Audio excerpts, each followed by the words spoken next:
of it would be to build the goddamn fence, which we authorized, which nobody's doing because of internal U.S. politics. But if it were built and protected, would cool the problem in Mexico, because all the fighting and the violence is over the border drug traffic, where most of the drugs come. If you looked at the map on the wall for 2008, the vast amount of drugs go to Haiti, then DR, and then over to Guatemala and Mexico, and then up on the backs of either large trucks or small people.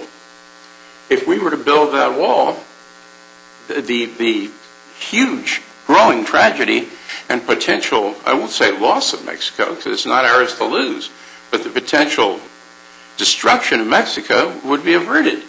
Most of us don't realize how closely we came to taking a bullet in the last Mexican election.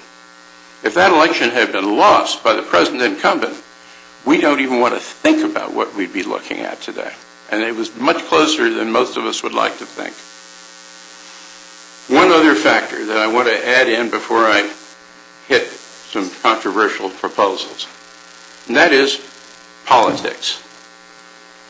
Since 1917, and I personally believe, and there's reason to believe, that Pavlov, the great psychologist, wrote a memo that has never surfaced to Lenin on the nature of vocabulary.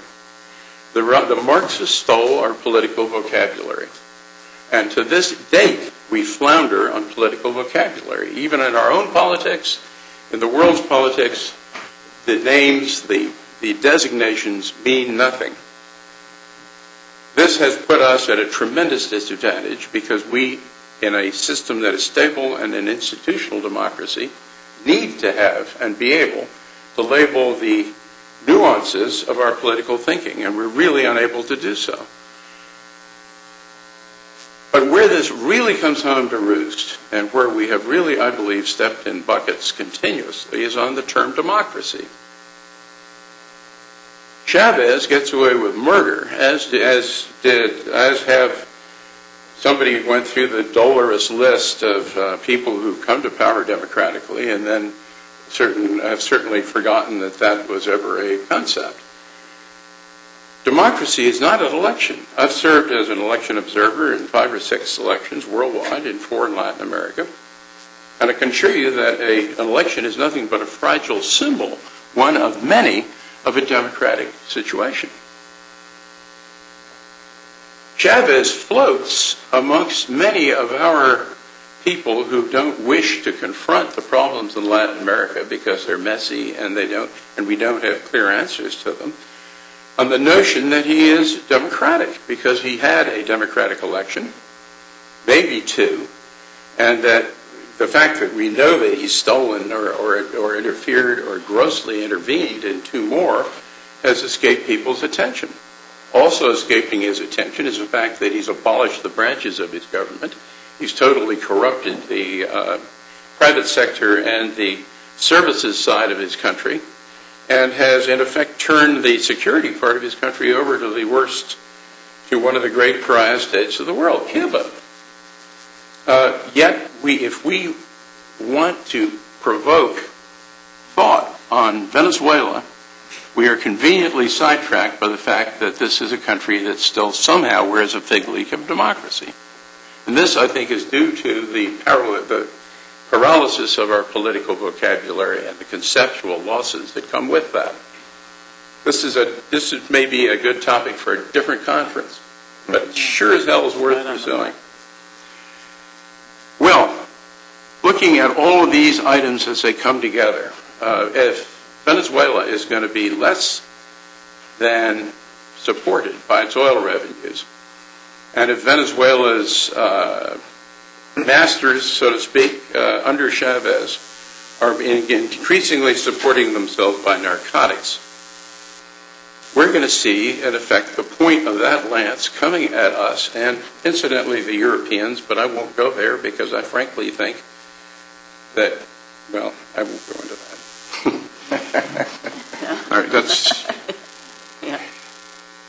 it's going to come down to Mexico. And we haven't talked about Mexico. Because the narcotics are going to be coming into Mexico. the Venezuelans are going to become increasingly dependent upon that, in effect, key juncture. We are not paying attention to Mexico at any level in the U.S. government except the narcotics level. And nobody has really talked about the fact that the main U.S. thrust and interest, the only coherent U.S. interest, other than a very feeble one to support trade, has been on anti-narcotics efforts. Nobody's talked about that today. The anti-narcotics efforts that we're pursuing have been, I believe, and I will be happy if somebody will correct me on this, not catching more than 10% of the flow out of the region. Now, am I too badly off with that, or am I being optimistic?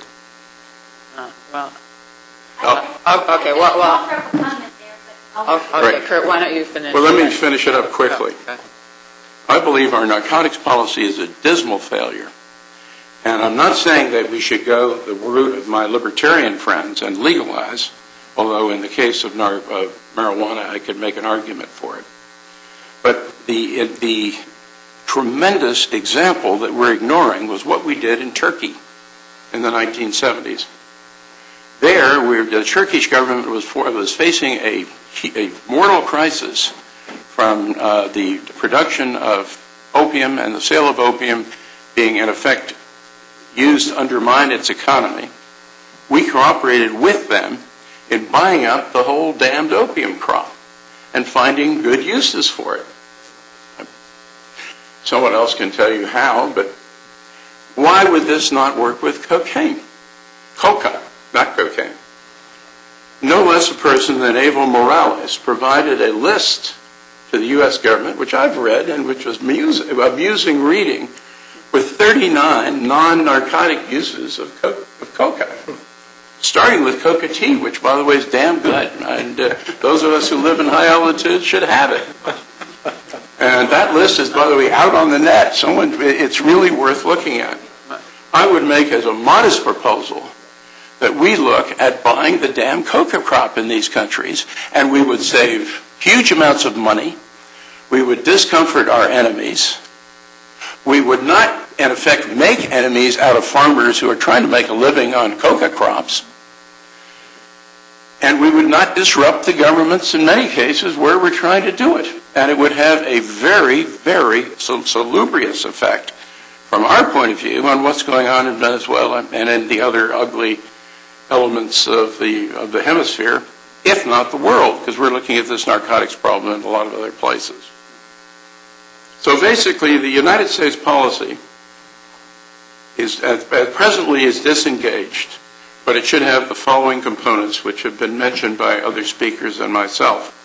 One is we should, I believe, phase out, not instantly, but with admirable rapidity, our dependence and use on Venezuelan oil. And this should almost be obvious.